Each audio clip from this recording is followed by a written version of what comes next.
Okay, so what we have here is a Peugeot 6 D9 with EW10J4 engine. This is a palm production. So the car needs some repairs. I just did a test drive. The engine is okay, engine is working well, so nothing to do there. But then the suspension is a mess. What I mean is a mess, I mean faulty. Basically both the front and the rear. So it's not as if there's an abuse on the suspension that I'm referring to. So it's dead. So we start from the rear one. The rear one, I mean, obviously the stabilizer links and everything there bad, but I don't think the shock absorbers are weak. Just as when you look at it very well, maybe the camera may not show it. It has that K leg, and I know it could be from it has an adjustment, but the way the steer shifts while you're on high speed or when you press brake, obviously shows something is bad, not just adjusting the position of the tire. Also, the noise it makes when I was driving on rough road was horrible from the tail. It's as if something is broken. So I think some bushings there that have worn out, not just stabilizer links. Like I said, I don't think the shock absorbers are bad, but until you see. But I know it was not bouncing, or I was climbing speed bumps. So I don't expect the shock absorbers to be weak. But who knows? Until we remove them, then we will check and confirm. So now the front one, obviously one of the shock absorbers is weak. The way the car bounce, number one, when I press the brake on high speed, press the brake pedal, the way one of the front end presses down, and then another issue is it pulls to one side. In fact, it behaves as if it will dance a little bit, not knowing which side to go. You have to put to this side or put to this side. That's how it behaves when you press the brake pedal on high speed. You pull the steering. I mean, the steering wheel will maintain one will stay straight, but then the car will be going one side. That's kind. It was actually very scary, while on high speed to press the brake pedal, especially, trying to reduce the speed abruptly. It's very scary. It can throw you off the road.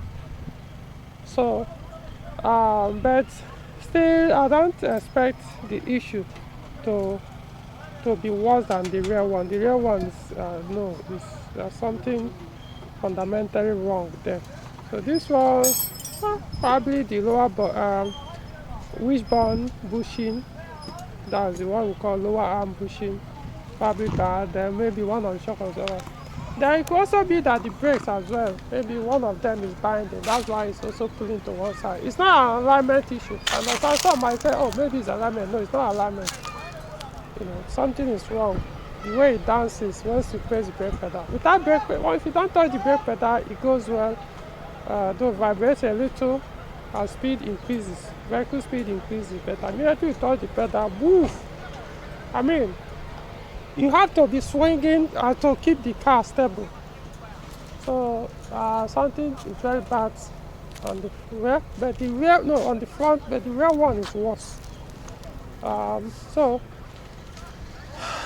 that's a big repair to be done. Then the other things as well to be done here, electrical work. The switch back. So we are replacing this window master switch. We are replacing it. Likely be buying a new one. And now this radio, for some reason, I think what the previous owner of this car, because the previous owner, when the current owner purchased the vehicle, this radio, nothing was working. So I now pulled it out and I saw that they cut off all the connectors that go to the rear radio, to this radio I meant. So, which is very bad.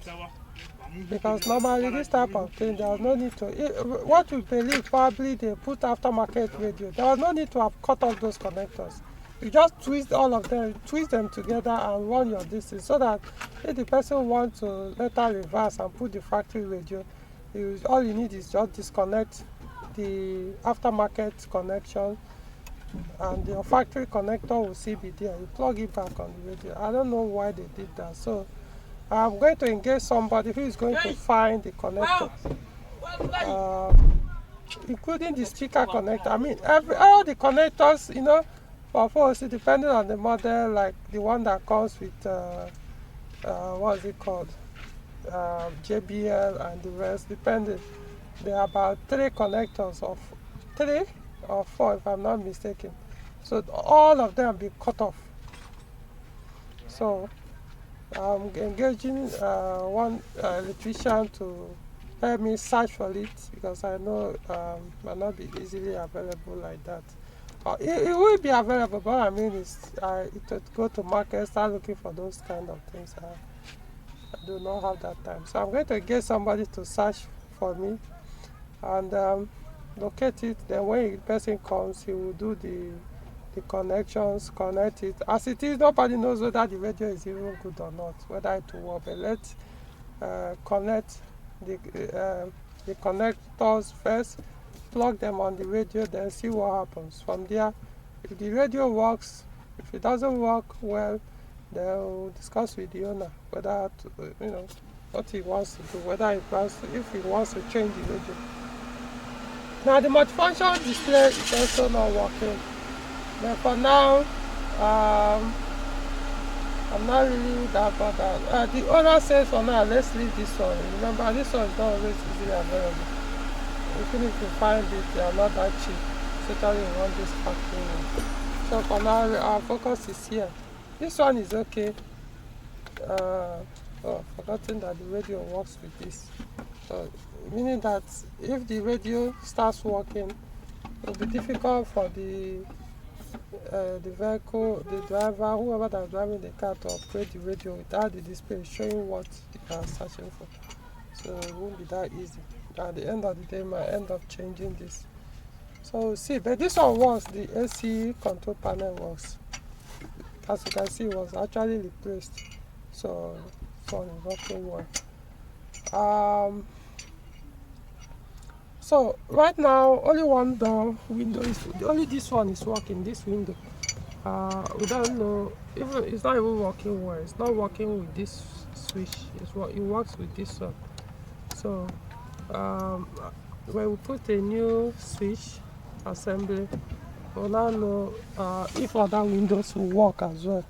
As it is now, they are not working. So we'll see. We'll start from the switch first. Then if there's a need to now check the window motors, then I may engage a panel beater to dismantle the door panel and check those ones. Okay, now the remote control. This is so this is not actually the factory one. These are all these aftermarket remote control. The one they put the module here. They bypass the factory one and then put the module here. So what I'm going to do is I'm going to reverse the connection back to factory to the BSI unit, so that then I'll go and look for remote control that can work with the BSI unit, so that it will work as factory rather than this bypass. It might not be cheap, but at least it's better than this one. All these things, from what I gather, I see all this aftermarket too. I don't have my tools here to show you guys. For some claims, some electricians, some technicians claim that it damages this master window switches. It could be true, I don't know. I just don't like them. So that's what I'm going to do. And one of the works I'm going to do on the car. Let's see something I probably want to show you first. Okay. So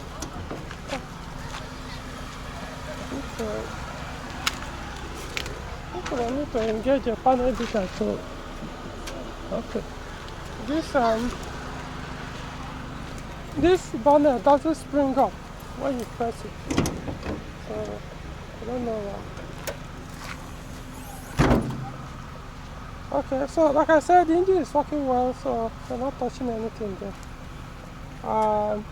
However, the owner complained that sometimes the engine will refuse to start, which obviously is an electrical issue.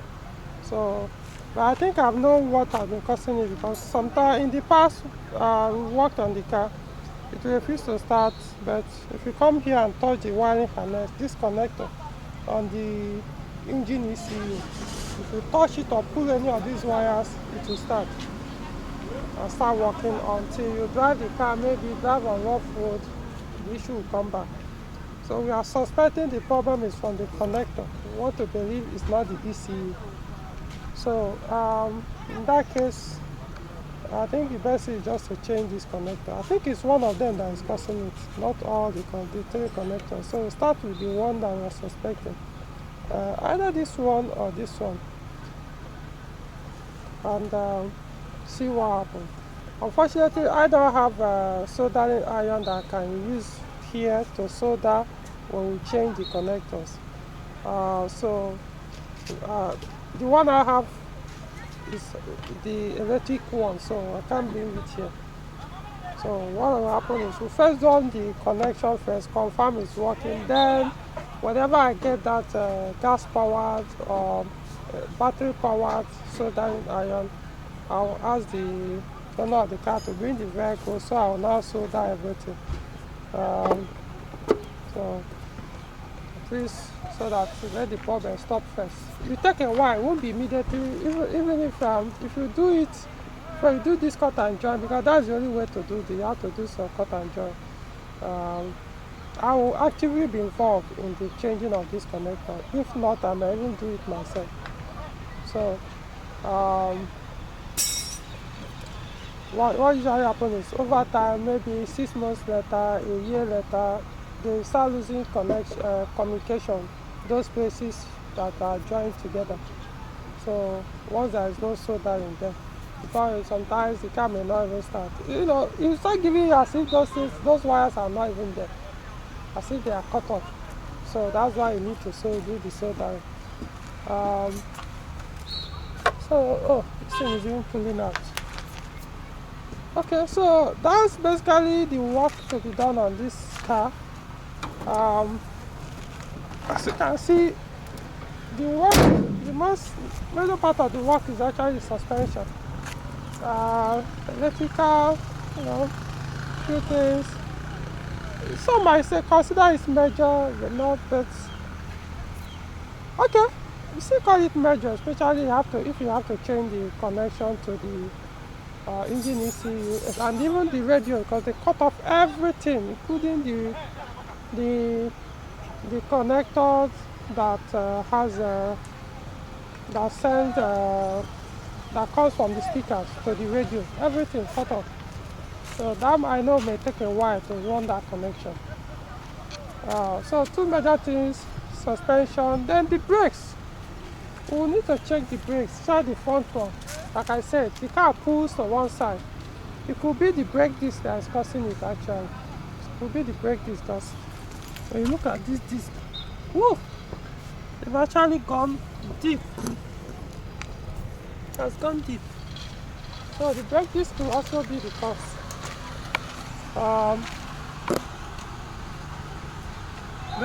Both actually have gone deep, so I'm wondering which one, why one will pull one side. But what we will also do, we check if the caliper is binding. If it's binding, we'll service them. I don't think they need to replace. We'll look at the condition of the calipers anyway. Then most likely we'll service them. Then if possible, change the disc and the brake pads as well, and the look of things. means we need the hydraulic to do that. Since once you are servicing the caliper, we need probably about 2 liters or so of brake fluid to do the whole work. The brake pads, the real ones, they're okay. The front ones, the brake pads, I think they are okay, but I don't know if that is also. I think they've gone down. I don't know how to remove the tires. It's almost dark. So that's the work we are going to do on this 406 D9. I'll be updating you guys gradually as the work progresses. So, so we'll see. So, like this video, subscribe to the channel, and if you have any input concerning the work we are going to do, you can put it on the comment section of this video, and watch out for more videos as well.